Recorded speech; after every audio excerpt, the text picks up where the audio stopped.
Women in China are using the Barbie movie as a test to check if their boyfriend is a good boyfriend. Well, Barbie is such a good litmus test for a man's character, or where on the incel spectrum he's hanging out, how much patriarchy he is deconstructed. If out of the gate he hates it, bad, that's bad. Okay, so I actually went with my husband. I thought it'd be fun to go with a bunch of girls, but they're all out of town. Everyone in France leaves the whole month of August. And so I just mentioned to Anthony, I was like, I want to see the Barbie movie. He's like, oh yeah, me too. I was like, yep, that's why I married you. I mean, that's one reason why. But when I think back, there were so many like litmus tests that he passed with flying colors or whatever the saying is. Actually, I really wanted this photo, and I actually really wanted him in this photo. So I was like, babe, will you get in the car with me and we can do it? And he was reluctant to do this photo. And at first I was like, uh-oh, is he too fragile, masculine to get in a car with, you know? No, he was actually, unlike me, he doesn't really like complete strangers to take photos of us. He doesn't like handing over my brand new phone to a stranger. He doesn't like to put people out like that. Whereas I've been traveling alone by myself. I've been traveling by myself for most of my adult life. I'm always like, here, take my phone, which has my driver's license and my credit card, and like literally, there's a reason why I've been taken advantage of a lot, y'all. But he could see I was like disappointed, and so like as soon as we went outside, he saw like a woman in a pink with her child, and he was like, okay, babe, let's take a photo here. I'm so sorry. So we took a photo in front of this thing, and look how happy he is. And he loved the movie. He loved the movie. He thought it was hilarious. And then when I did a couple of Barbie videos yesterday, I was like, you know, I think Ken is basically an incel who's like not violent yet. And he goes, oh my God. He just started dying laughing. He was like, you're right. Ken's an incel.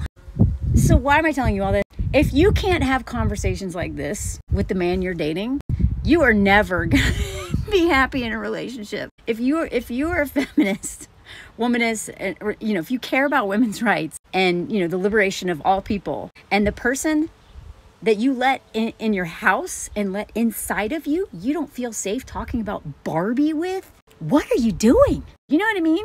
Like another example, we were on our way to EMDR today. Like I'm doing EMDR, and he drove me all the way back to Lyon, which is like an hour each way, because right now I'm really sensitive in the buses, like smells and stuff. It's ridiculous being a traveler and being like triggered on a bus. And on the way there, we were listening to a France Culture, which is basically like NPR. And it's all these men talking about Marilyn Monroe. They're talking about like just all the, and then they're comparing her to Prince Diana.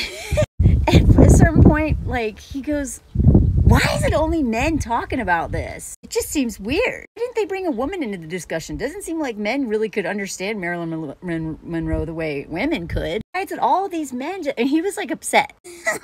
And I was like, that's my man. Because I was like, exactly. I was thinking the same thing, even though I couldn't understand everything because I don't understand all the French. But I was like, where are the, like, I was like, what is this dude? Why is this guy, why is he obsessed with Marilyn Monroe? Why does he write books on it? Why is he talking on the radio about her? Like and I think Anthony was more upset about it than me. Why? Because he cares.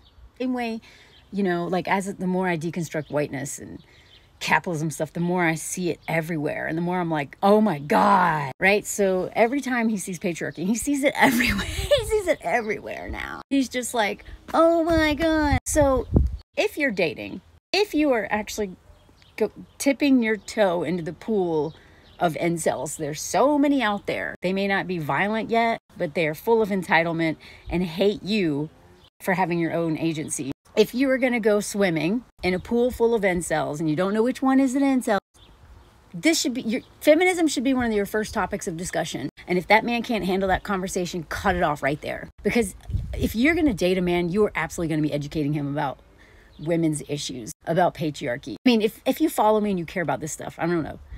Like if you are just like fine with it all, then you won't. But if you really care about the liberation of all people and you can't talk about that with the person that you share a bank account with, a bed with, like that you might even like, you know, hitch your wagon to possibly forever. If you can't even talk about this thing that is probably really important to you, maybe not Barbie, but your own, the respect for yourself and women and all humans. If you can't talk about that, because you might get upset, ask yourself, why you're centering his feeling. Ask yourself if you're really ready to date yet. Because if he can't handle that conversation right out of the gate, and that stuff is important to you, and I hope it is, he can't handle you, babe. Cut him off.